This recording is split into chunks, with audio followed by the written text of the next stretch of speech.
My white cane, my lifeline, was ripped from my grasp, clattering uselessly onto the cold sidewalk. The woman who did it, a complete stranger, then had the audacity to lean in, her face contorted with ugly suspicion, and spit out the words, "You're a faker." That single, brutal moment of violation and accusation was just the spark. What followed was an inferno of entitlement, a terrifying confrontation, and ultimately, a taste of justice so profound it still sends shivers down my spine. This Karen didn't just get a telling off.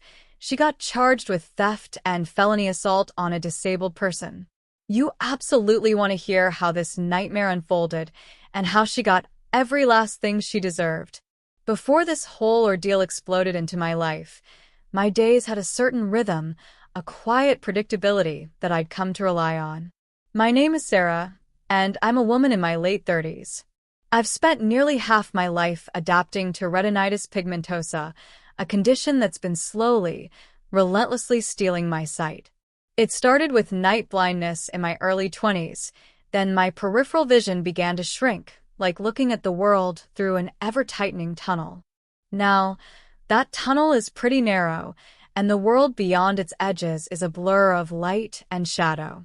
My central vision is still functional enough for many tasks, especially with magnification, but depth perception and navigating unfamiliar spaces are a constant challenge. I work as a freelance graphic designer from my cozy little house, a job I love and am incredibly grateful for. With specialized software, a massive monitor, and a healthy dose of stubborn determination, I manage to create and thrive professionally. My home is my sanctuary, filled with familiar textures and scents that help me orient myself. I live in a leafy, generally peaceful neighborhood, the kind where kids still ride bikes down the sidewalks in summer. I know the specific cadence of the mail truck, the smell of damp earth after rain on my small patio garden where I grow herbs mostly by touch and fragrance now. Rosemary, mint, and basil are my favorites. These are the anchors of my world. About 5 years ago, after one too many painful encounters with unseen obstacles, the last one involving a rogue tree root hidden in shadow and a badly twisted ankle that laid me up for weeks, I had to admit that my independence was becoming seriously compromised. That's when I started using a white cane. It wasn't an easy decision, I'll be honest. There's an undeniable visibility that comes with carrying a cane. It announces your difference to the world, and sometimes invites unwanted attention or pity, neither of which I care for. But any initial reluctance was quickly overshadowed by the sheer liberation it offered. That cane isn't just an object, it's an extension of me. It whispers warnings of curbs, lampposts, overhanging branches, and uneven ground. It allows me to move with a confidence I'd started to lose, to feel the world before I blunder into it. As a woman navigating the world, often alone, it's my silent guardian, my tool for independence. My normal was a life lived with intention, adapting to challenges and fiercely protecting that independence. I had no idea that someone was about to launch a direct assault on the very thing that enabled it. The first time our paths crossed, the first time she entered my orbit, was on a bright, bustling Saturday morning at the local farmer's market.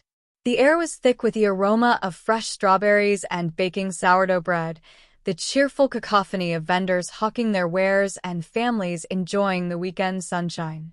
I was navigating the somewhat crowded aisles, my cane sweeping methodically before me, tapping lightly, discerning the path between stands piled high with colorful produce and chatting groups of people. That's when I felt it, a sudden, intense awareness of being stared at. It's a sensation most people with visible differences become acutely familiar with, that uncomfortable prickle on the skin that makes you want to shrink. I paused by a stall overflowing with artisanal honey, the jars gleaming like amber jewels, pretending to study them while trying to subtly locate the source of the scrutiny. And there she was. She was probably in her late 50s, maybe early 60s, sporting that classic, sharply sculpted blonde helmet of hair that looks like it requires a gallon of hairspray and a stern disposition to maintain. Her eyes were hidden behind enormous, dark sunglasses that screamed, "Don't talk to me," even though we were under the relative shade of a canvas awning. She was dressed in expensive-looking athletic wear, impeccable leggings that looked too pristine for actual exercise, and a crisp, bright white top that probably cost more than my entire outfit. A large, designer logo-emblazoned tote bag hung from her shoulder, practically a weapon in itself. Her perfectly manicured nails, a shade of aggressive crimson, were tapping impatiently on her phone, which, thankfully, wasn't currently pointed at me. She wasn't looking at the honey or the handmade soaps or anything else for sale. Her head was angled directly towards me, specifically towards my cane as it swept from side to side. Her lips were pursed in a tight, judgmental line, and one perfectly shaped eyebrow was arched in what I could only interpret as open, blatant skepticism. I tried to brush it off, turning my attention to the friendly vendor to ask about the difference between the clover and wildflower honey. When I risked another glance a moment later, she was still locked onto me, her expression unchanged. Then, I heard her let out an exaggerated, audible sigh, loud enough to carry over the general hum of the market, a sound of profound exasperation. She then leaned towards her companion, a woman who looked vaguely uncomfortable, and muttered something. I couldn't make out the exact words, but the derisive tone was unmistakable, and it was clearly, unequivocally, directed at me.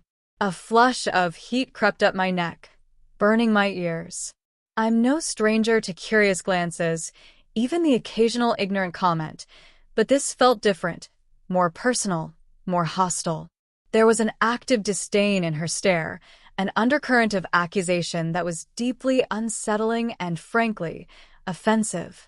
I quickly made my purchase, my hand trembling slightly as I fumbled for my wallet, and moved away, trying to put as much distance between us as possible, trying to shake off the invasive feeling of her gaze. But a knot of anxiety had formed in my stomach, tight and cold. This woman, with her air of utter entitlement and her pointed, disapproving glare, felt like a harbinger of trouble. I desperately hoped our paths wouldn't cross again. A foolish, naive hope, as it turned out.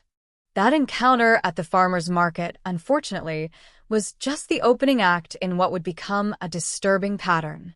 In the weeks that followed, it seemed like this woman, I'd privately christen her Karen, as it felt so depressingly fitting, was deliberately inserting herself into my life. Or perhaps my senses were just hyper-alert to her presence now, like a radar specifically tuned to her particular brand of negativity. It felt like every time I stepped out for groceries, or to the post office, or even for a simple walk, she materialized. A few days after the market incident, I was in the brightly lit, often chaotic dairy aisle of the supermarket, reaching for a carton of oat milk. My cane was propped securely against my shopping cart, out of the main thoroughfare. Without warning, someone slammed into me from the side, hitting my arm hard enough that the carton flew from my hand, exploding in a milky mess on the polished linoleum floor. Before I could even register what happened, a sharp, imperious voice cut through the air. Oh, for heaven's sake, some people should really watch where they're going instead of stumbling around. It was Karen, of course. Her oversized sunglasses were still firmly in place, reflecting the harsh fluorescent lights like a malevolent insect's eyes. She didn't offer a word of apology, didn't even glance at the spreading puddle at our feet. Instead, she glared at me, as if I were the one at fault for her carelessness. I stammered, feeling my face grow hot with embarrassment and a surge of indignation. "I am so sorry," I began, "but I think you bumped into me." She let out a short, dismissive scoff, a sound like air escaping a punctured tire. "People who can't be bothered to look where they're walking," she announced loudly, drawing stares from other shoppers who were now openly observing the scene, "shouldn't be allowed out without a keeper, creating hazards for normal, paying customers." Then, leaning in conspiratorially, but still loud enough for me and several nearby shoppers to hear clearly, she added, especially if they're not even genuinely blind, just looking for attention. My hand gripped the handle of my cart so tightly my knuckles were bone white. The injustice of it, the sheer baseless cruelty, made me want to scream. How dare she? How could she be so arrogant, so ignorant, so utterly devoid of basic human decency? I wanted to unleash a torrent of angry words, to educate her on the spectrum of visual impairment, to demand an apology, to shame her for her prejudice. But the thought of creating an even bigger scene, of drawing more unwanted attention, of being reduced to a public spectacle, made me freeze. I just mumbled something about needing to find an employee to clean up the spill and quickly steered my cart away, my heart hammering against my ribs, a bitter taste of humiliation and impotent fury in my mouth. The encounters didn't stop. They grew more frequent, more brazen, more unnerving. I'd see her in the park, a place I usually went for solace, sitting on a bench, phone in hand, overtly watching me as I tried to enjoy a quiet walk along the familiar paths. The distinct impression that she might be filming me made my skin crawl, turning my sanctuary into a place of anxiety and exposure. I started changing my routes, trying to avoid her, but it felt futile in our relatively small town. One afternoon, I decided to treat myself to a latte at my favorite local coffee shop. As I stood in line, patiently waiting my turn and enjoying the aroma of roasted beans, Karen appeared behind me, as if summoned by my brief moment of anticipated pleasure. She was on her phone, speaking in an artificially loud, carrying voice about the decline of public decency and how some people will do anything for attention or a handout. When the kind barista, a young man named Tom who knew me as a regular, asked if I needed any help with the menu board, as he often did out of courtesy, Karen interjected loudly from her spot in the line behind me. "Oh, I am quite sure she can see it perfectly well when it suits her agenda. Probably just trying to get served faster. You know how these people are with their entitlements." My stomach clenched into a painful knot. These people. The generalization, the condescension, it was infuriating and deeply offensive. I turned, my voice trembling despite my best efforts to keep it steady and firm. "Excuse me," I said, trying to meet where I thought her eyes were behind those massive sunglasses. "I am visually impaired, and I am certainly not trying to cut in line or get any special treatment." Her lips curved into a smug, knowing smirk, her sunglasses glinting under the cafe lights. "Oh, really? That's fascinating. You seem to be managing your phone screen just fine outside a moment ago, tapping away like a teenager." I had been using my screen reader app with my earbuds in to quickly check an urgent client message, a fact she either didn't notice or chose to conveniently ignore to fit her narrative. My cheeks burned with a fresh wave of anger. "The way I use my adaptive technology," I told her, trying to keep my voice level and dignified, "is frankly none of your concern, nor does it negate my disability." She just shrugged, an insolent little gesture of dismissal. "Right. Adaptive. Sure, whatever you say, dear." Each incident was like a tiny, sharp pebble in my shoe, insignificant on its own, perhaps, but collectively, they were making every step painful, bleeding me dry of my peace of mind and my confidence. I started to dread leaving my house. The simple act of walking down the street, once a source of pleasure and independence, became fraught with tension and anticipatory anxiety.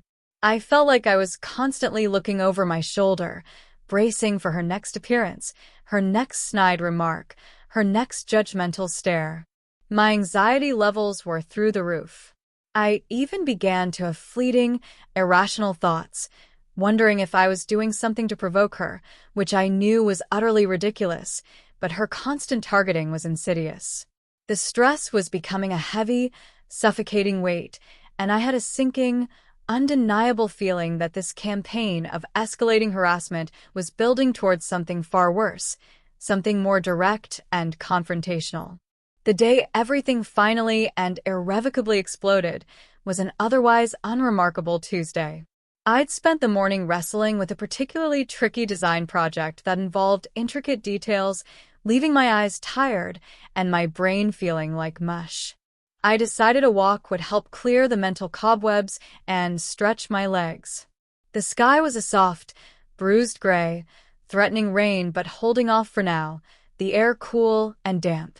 Elm Street, a quiet, tree-lined residential road just a few blocks from my house, was my chosen route. It was usually deserted mid-morning on a weekday, peaceful and familiar. My cane tapped out its familiar rhythm on the pavement, a comforting beat, detecting the subtle incline of a driveway entrance, the slightly raised, rougher texture of a manhole cover. I was about midway down the block, lost in my thoughts about color palettes and font pairings, when I heard them, quick, determined, undeniably aggressive footsteps approaching rapidly from behind. A cold dread, instant and sickening, washed over me. My shoulders tensed reflexively. Please, I thought, my heart beginning to pound, please don't let it be her. But some awful, learned instinct, honed by weeks of her unwelcome intrusions and hostile energy, screamed that it was. Then her voice, sharp as broken glass and laced with pure venom, cut through the quiet afternoon air. Well, well, well. If it isn't little Miss Faker, out for another one of her pathetic public performances. It was Karen. My heart plummeted into my stomach. I stopped, turned slowly, trying to brace myself for the inevitable confrontation. She stood a few feet away, arms crossed defiantly over her chest, that familiar expression of smug disdain and righteous indignation etched onto her features. Today she was wearing a shockingly bright, almost fluorescent pink tracksuit that seemed to vibrate with hostile energy, and her sunglasses seemed to gleam with malice, reflecting the overcast sky. I really, truly wish you would just leave me alone, I said. My voice was quieter than I intended, a betraying tremor running through it that I couldn't control. My hands were already starting to shake, and I tightened my grip on my cane. Leave you alone? She let out a short, barking laugh that held no humor, only contempt.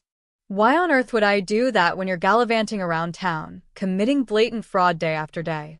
Pretending to be disabled just to get sympathy, or, I don't know, special privileges and handouts? My breath caught in my throat. The accusation, so direct, so vile, so utterly baseless, was like a physical blow to my solar plexus. I am not faking anything, I managed to get out, my voice gaining a desperate, pleading edge I hated. My visual impairment is very real, documented, and with all due respect, it is absolutely none of your damn business. I found myself gripping the handle of my cane so hard my knuckles were showing white. It was my only anchor in the sudden storm of her aggression, my only connection to the ground that felt like it was about to swallow me. Oh, I think it is my concern, she retorted, taking an aggressive, intimidating step closer, invading my personal space. Her voice was rising in pitch and volume, becoming more strident, more unhinged. People like you make life difficult for those with genuine disabilities. You're a disgrace to them, and a conniving liar. A surge of pure, unadulterated rage, hot and sharp and fierce, flooded through me, momentarily eclipsing the fear. You have no earthly right to speak to me like that, to make these disgusting. But I never got to finish my sentence. In a movement so sudden and shocking it took my breath away and left me gasping, she lunged forward.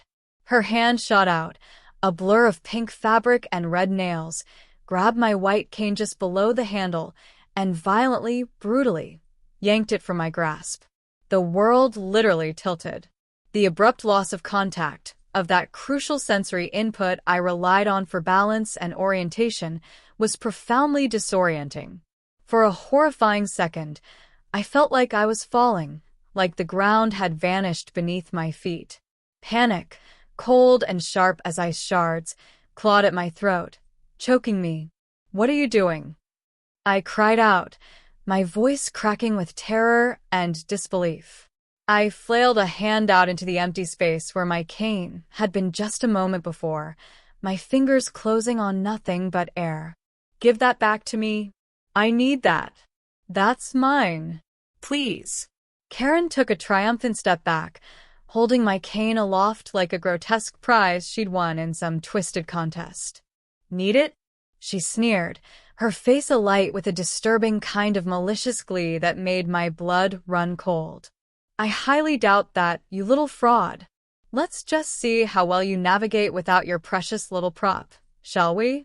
Her words, her actions, the sheer unmitigated cruelty and arrogance of it all, left me speechless and shaking from head to toe. I was stranded, vulnerable, on an unfamiliar stretch of sidewalk, my primary tool for understanding and interacting with my environment gone. Fear warred with a boiling, helpless fury that had nowhere to go. And then, from my right, from the porch of the neat little bungalow beside us, a voice, calm but carrying undeniable authority and a clear note of disapproval, sliced through Karen's hateful tirade. I believe you should return that cane to the lady. Immediately. Karen and I both spun, or I tried to, disoriented and unsteady, towards the sound. Standing on the porch, holding a pair of pruning shears and looking thoroughly unimpressed, was Mr. Henderson. He was an elderly man, a widower I knew mostly from polite nods and brief hellos exchanged on my walks. He always seemed quiet, reserved, someone who kept to himself. Karen, in her focused aggression and self-absorption, clearly hadn't noticed him. He'd been partially concealed by a large, flowering rose bush near his steps. And for your information, ma'am, Mr. Henderson continued, his voice gaining a stern, unwavering edge that brooked no argument, my home security camera, the one aimed directly at this sidewalk, has been recording this entire unpleasant incident. That includes you verbally harassing this young woman, then assaulting her and stealing her personal property. He nodded curtly towards a small, dark dome camera nestled discreetly under the eaves of his porch roof, its lens glinting faintly. Karen's smug, victorious expression didn't just falter, it shattered into a million pieces. Her eyes, wide now and darting frantically, flew from Mr. Henderson to the undeniable presence of the camera, then back to me. A flicker of something that looked very much like raw, animal panic crossed her face. The theft of my cane was bad enough. The sudden, undeniable proof, a clear-headed witness and irrefutable video evidence, that was the game-changing twist.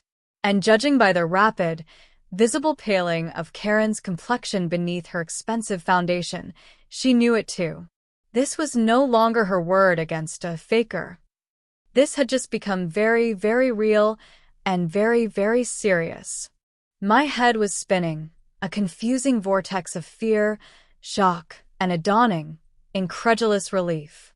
1 second, I was engulfed in a terrifying wave of helplessness and violation, completely at Karen's mercy. The next, Mr. Henderson's calm, authoritative intervention was like a lifeline thrown into a stormy sea. A profound, shaky sense of hope began to push back against the crushing weight of fear. But Karen was not the type to fold easily, even when caught red-handed, or in this case, clearly camera-recorded. Assault? Stealing? She sputtered, her voice losing its sharp, accusatory edge, now laced with a distinct hint of desperation and disbelief. Her face, visible now as she'd instinctively lowered her ridiculous sunglasses a fraction, was rapidly turning a blotchy, unattractive red. Don't be ridiculous. I was conducting a citizen's test. This woman is a complete fraud, I tell you. This whole charade, she waved a dismissive, trembling hand in my direction, is an elaborate, pathetic act for attention. I am not an act. My voice, finally finding its full strength, was fueled by a potent cocktail of righteous anger and adrenaline. That cane is vital for my safety and my independence.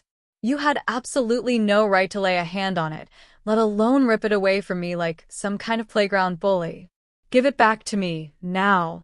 I took a tentative, unsteady step forward, then remembered my acute vulnerability without my cane and instinctively halted, unwilling to give her another advantage. Mr. Henderson began to slowly descend his porch steps, his gaze fixed intently on Karen, the pruning shears still held loosely in one hand. "Ma'am," he said, his tone patient but utterly firm, "I witnessed the entire exchange from my porch. You aggressively confronted this lady.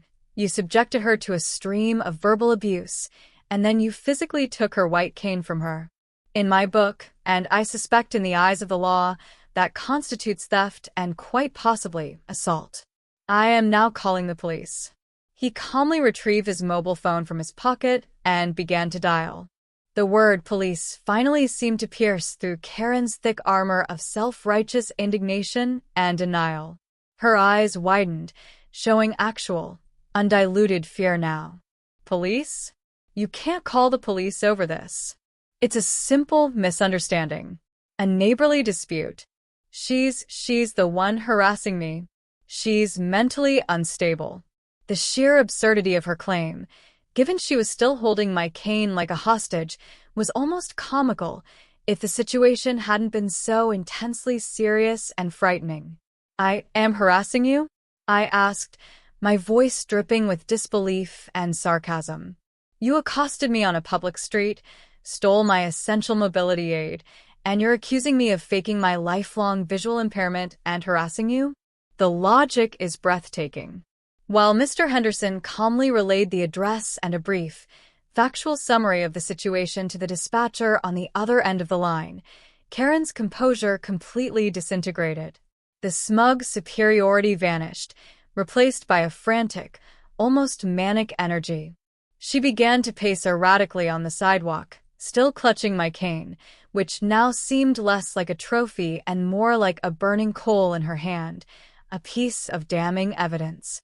She babbled justifications, her voice rising in panic and pitch. "Look, I was just trying to make a point. There are so many people faking disabilities these days, you know? It's a serious problem for society. I consider myself a vigilant, concerned citizen, looking out for the community." She looked desperately from me to Mr. Henderson, her eyes darting around as if searching for an escape route, or perhaps an ally who would validate her outrageous behavior. She found neither. Only our stony, unyielding faces. The 10 minutes or so that it took for the police to arrive felt like an agonizing, stretched-out hour.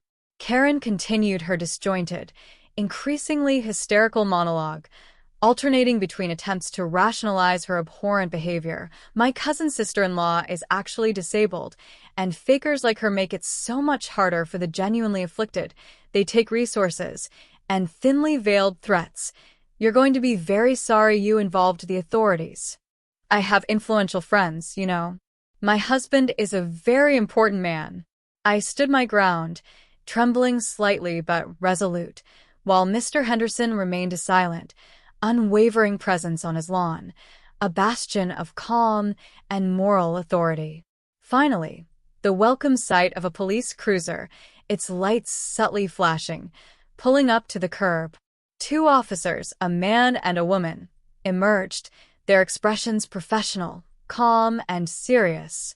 Officer Miller, the female officer, approached me first, her demeanor kind and reassuring. "Ma'am, are you all right? Can you please tell me what happened here?" My voice was still a bit shaky, but I recounted the entire sequence of events, starting with Karen's weeks-long campaign of passive-aggressive harassment and public accusations, culminating in the terrifying moment she'd snatched my cane right out of my hand. I explained my retinitis pigmentosa, emphasizing how indispensable the cane was for my daily life, my safety, and my independence. I felt tears of pure stress, frustration, and outrage prickling at my eyes, but I blinked them back, determined to remain composed. Meanwhile, her partner, Officer Davies, was attempting to speak with Karen. Karen's voice, however, was loud, shrill, and indignant, clearly audible across the small space separating us. "She's completely fabricating this whole story.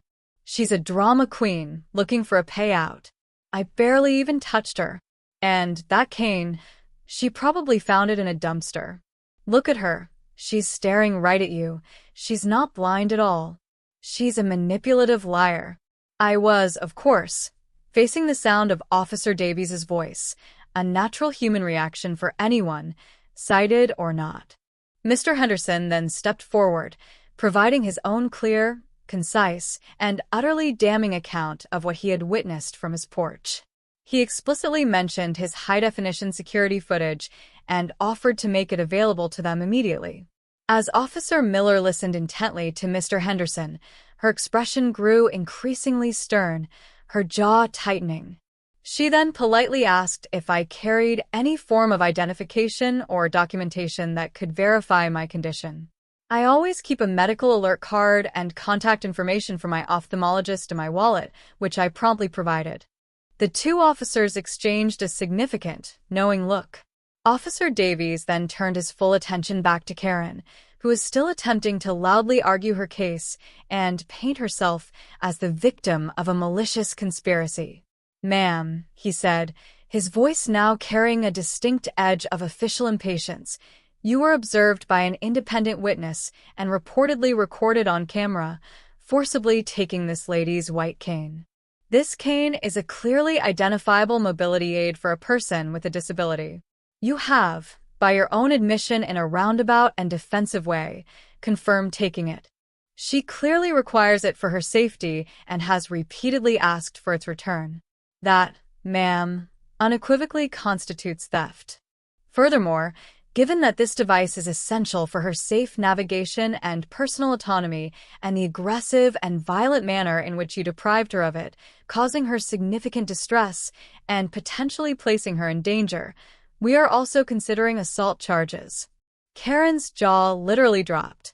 Her face went slack with disbelief. Assault? Felony assault? Her voice cracked, rising to a near shriek. "Are you completely insane? For this flimsy piece of plastic? This stick?" She gestured contemptuously with my cane, which she still held in a white-knuckled grip.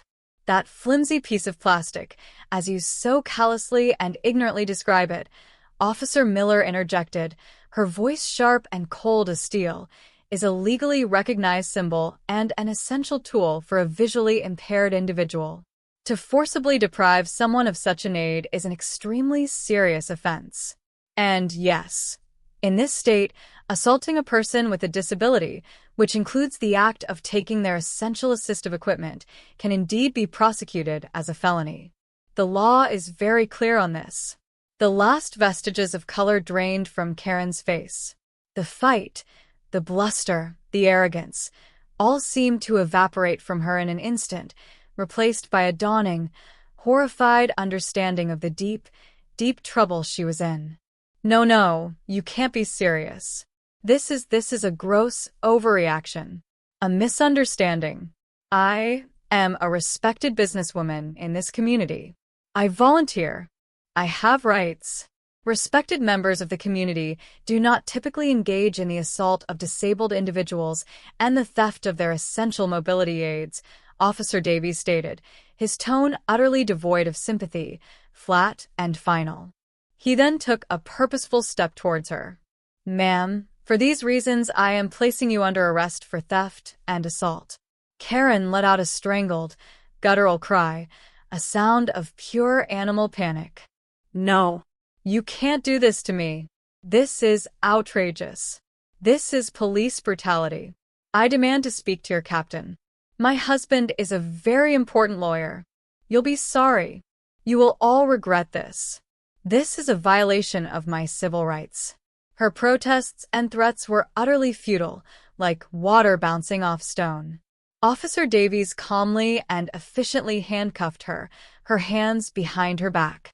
The sharp, metallic click of the handcuffs snapping shut was, I confess, one of the most profoundly satisfying and validating sounds I have ever heard in my entire life.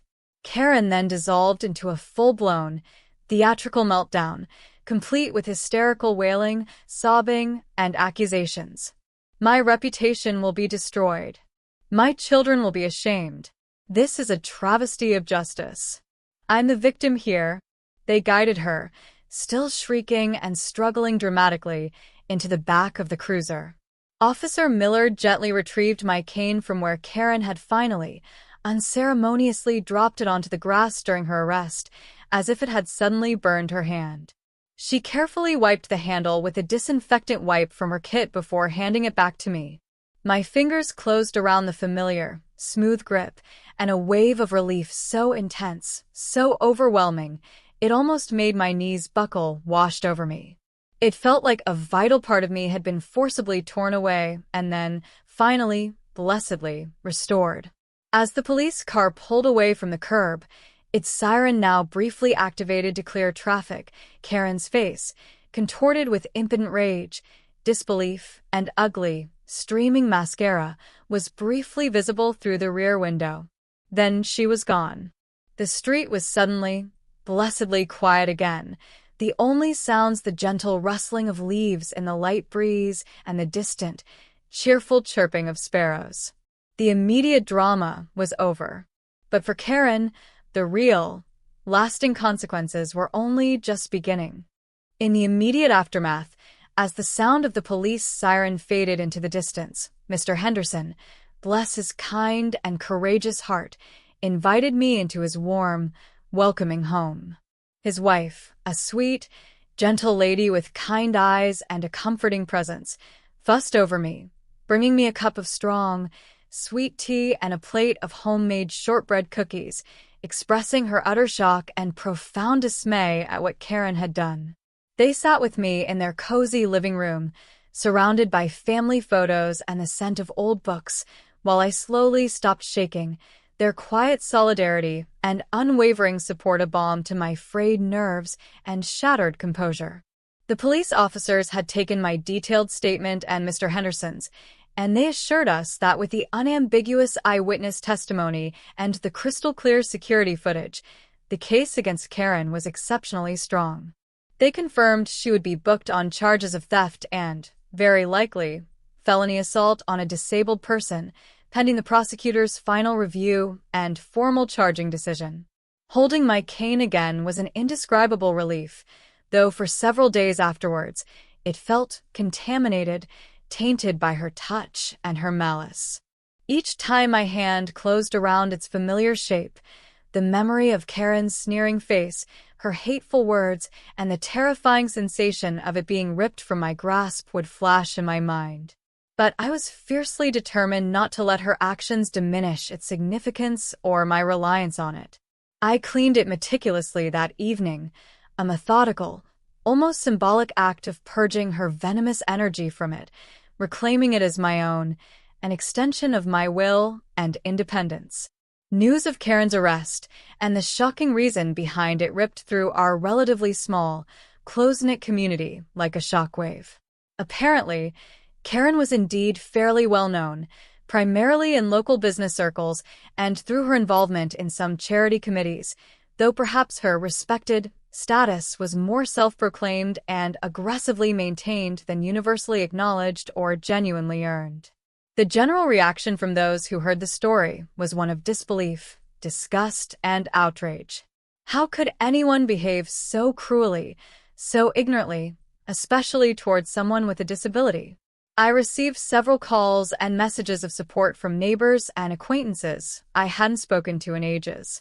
Even the young barista from the coffee shop, Tom, who remembered Karen's earlier public outburst and my visible distress, reached out to express his sympathy and his profound satisfaction that she was finally facing accountability for her vile behavior. The legal process ground forward, as it does, slowly but surely.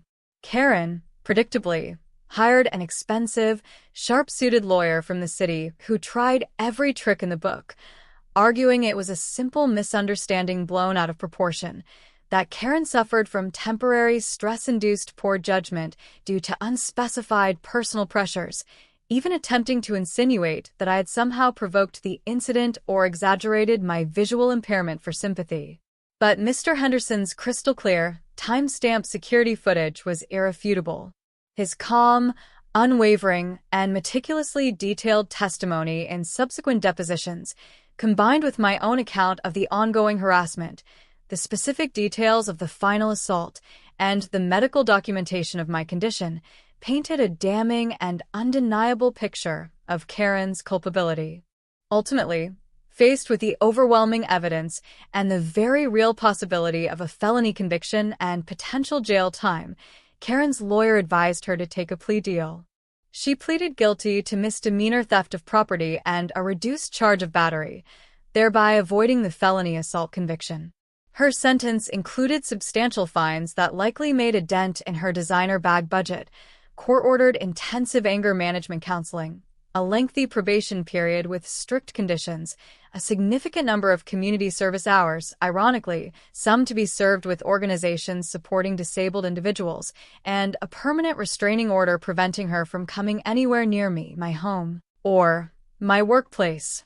Her carefully cultivated public reputation, as she had so dramatically wailed about during her arrest, was left in absolute tatters. True poetic justice, served cold and with a side of public humiliation. Reflecting on the entire ordeal, it was undeniably a deeply traumatic and unsettling experience. To be singled out, to have your very real disability so callously dismissed, questioned, and then used as a pretext for assault and the theft of an essential aid, it's a violation that cuts deep, shaking your sense of safety and trust in the world. It reawakened a sense of vulnerability I thought I'd mostly overcome through years of adaptation and resilience. But through the ugliness, through the fear and the anger, there was also an affirmation of human decency and the surprising kindness of strangers. Mr. Henderson's quiet courage and unwavering support, the professionalism and empathy of Officer Miller and Officer Davies, the small but meaningful kindnesses from people in my community, they were powerful reminders that for every entitled, ignorant, and malicious Karen in the world, there are countless good, compassionate, and principled human beings. This experience, as awful and unnecessary as it was, paradoxically strengthened my resolve. It reinforced my determination to live my life fully and without apology, to never be ashamed of my disability or the tools, like my white cane, that enable my independence and engagement with the world.